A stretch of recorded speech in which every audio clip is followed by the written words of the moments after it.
I know you've heard it all before. Bitcoin is digital gold. Bitcoin is schmuck insurance. Bitcoin is insurance against central banks. Well, what if Bitcoin is more than that? What if Bitcoin is global money? If you think that's possible, stick around, because in this video, I'll go over the Lightning Network and why I think it turns Bitcoin into money.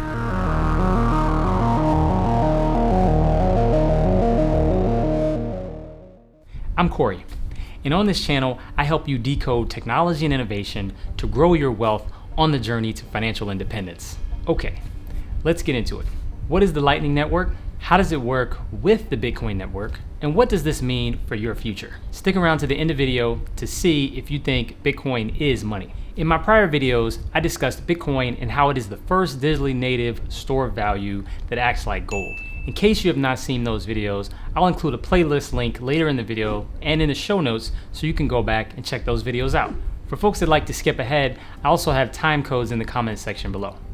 So Bitcoin was engineered as a stable, long-term store of value with a predictable, pre-programmed token economics, a fixed supply, and an architecture designed to resist being captured by a specific nation state or wealthy group. One of the trade-offs that the Bitcoin blockchain made to make it more stable and robust was the relatively slow transaction speeds, since the protocol was optimized to be a store of value for your wealth, which is actually a good thing. The emphasis on being a store of value means that the Bitcoin blockchain can only process an average of 7 transactions per second.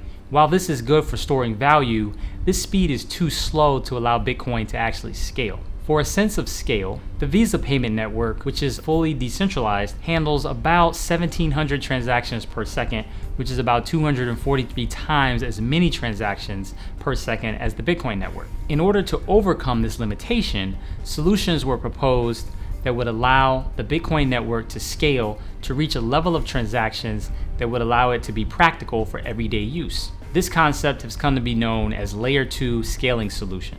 Layer 1 is the base layer protocol, such as Bitcoin in this example. Layer 2 solutions are designed to sit on top of Layer 1 solutions so that transactions can scale and occur at a faster, more user-friendly rate. If this sounds familiar, that is because our current financial system is already set up in the same way.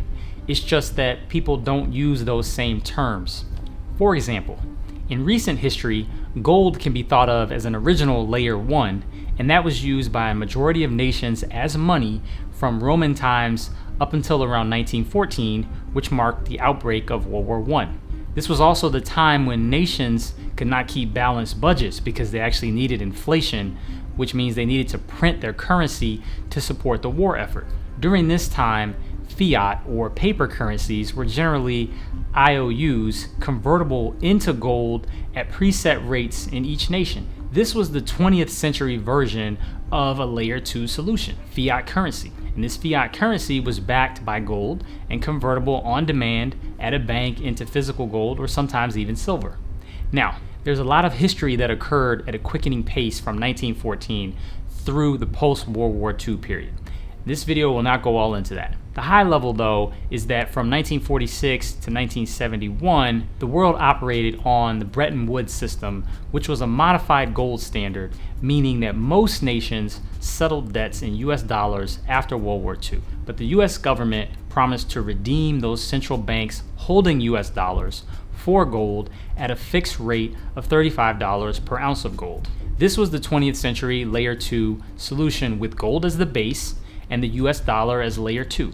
Then, Nixon closed the gold window and the world entered a pure fiat system, meaning the cash in your wallet is not backed by gold. It is only backed by your confidence in the system, whatever that means for specific people. Many people argue that fiat currencies are backed by oil reserves or other commodities, or even the military of the nation state, which is a fair point, but when you look at history, even in Rome, there came a point where Roman soldiers would only take gold as payment because the Roman currency became worthless because of coin clipping, which is reducing the amount of gold or silver into a coin. We call that nowadays debasing a currency, but the concept, as you can see, is not new. I wanted to provide these examples so that everyone can have the context that none of this technology is new. The one thing that I always say is that things are not usually new, they're just new to us, because historically speaking, we are new to Earth. And so we can look to history and actually learn that many of the things that we see now as major technological innovations are really updated versions of innovations that may have happened hundreds of years ago or even decades ago. Okay, so let's recap.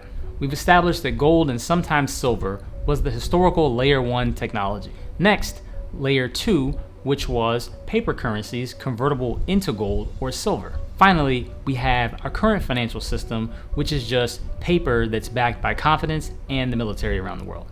So what is the Lightning Network, and what does this history mean for Bitcoin? The Lightning Network is a separate network built on top of the Bitcoin network.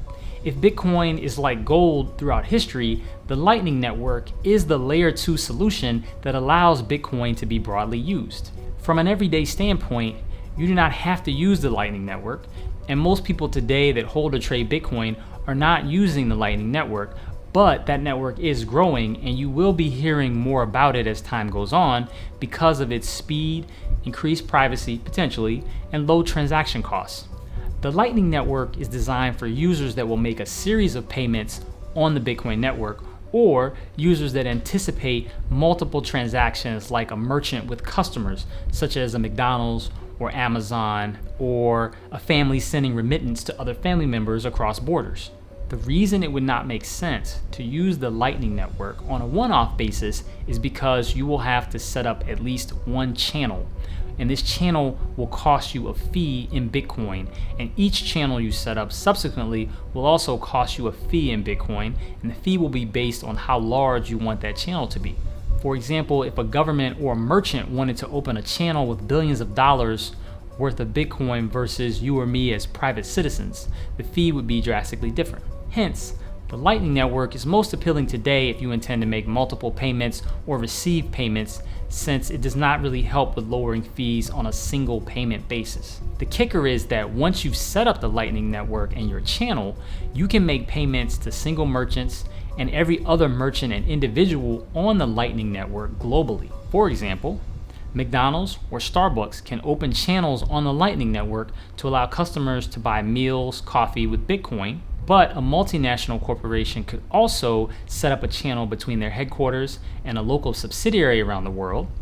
And in that example, the CFO could move funds quickly and instantly without the delays and the fees associated with global bank wires today. I think this is actually extremely powerful and not well understood at the moment. What this means is that a company could acquire a multi-billion-dollar asset, and instead of sending multiple bank wires from multiple accounts around the world, they could use the Lightning Network to send BTC from global accounts all at the same time, and a deal could close in minutes. No more lawyers sitting around for hours for a wire to be confirmed. Lightning also allows millions of transactions per second across its network and at very low fees, and all you need is really a mobile phone to access the Lightning Network via one of the many apps that are currently available today. And these apps work exactly like the apps everyone would be familiar with around the world, such as Robinhood or Cash App or Venmo or WhatsApp payments, etc. The difference here is that the underlying payment rail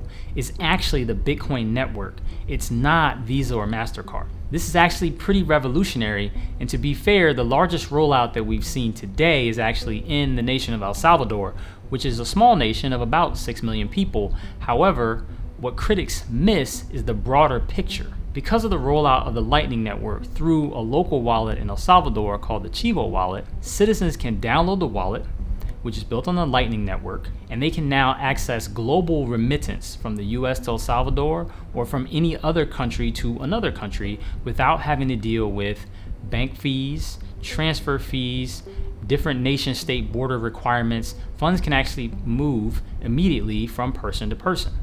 Now, how does the Lightning Network work on top of the Bitcoin network? Since Lightning sits on top of the Bitcoin network, participants must open payment channels just like the channels on a two-way walkie-talkie. These channels serve as multi-signature wallets. A multi-signature wallet serves the function of a blockchain-based bank account, and it requires at least 2 signatories before you can withdraw, just like a traditional bank account.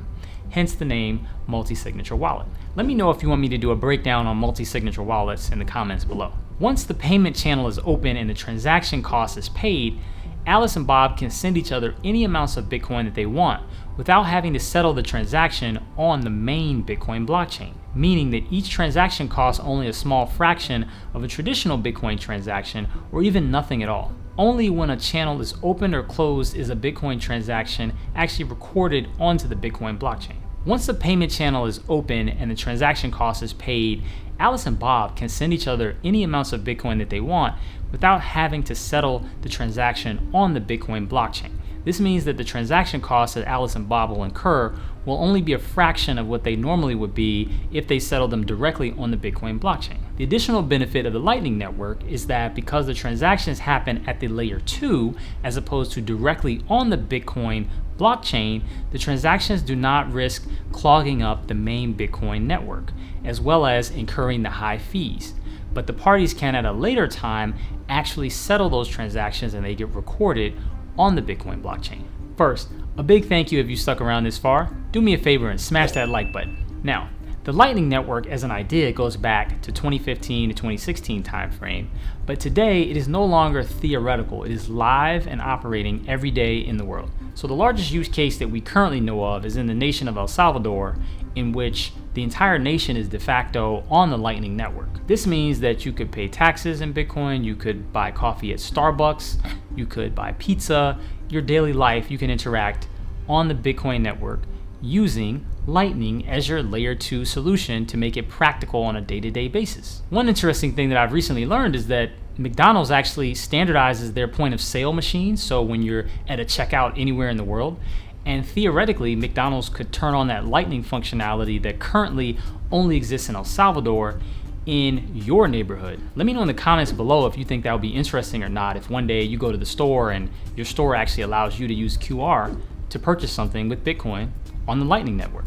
In case you haven't seen my prior videos on Bitcoin, be sure to check them out in the playlist above. Join me on the path to decoding technology and innovation to grow your wealth on the journey to financial independence. Don't forget to like, share, subscribe, and hit that notification bell. Until next time.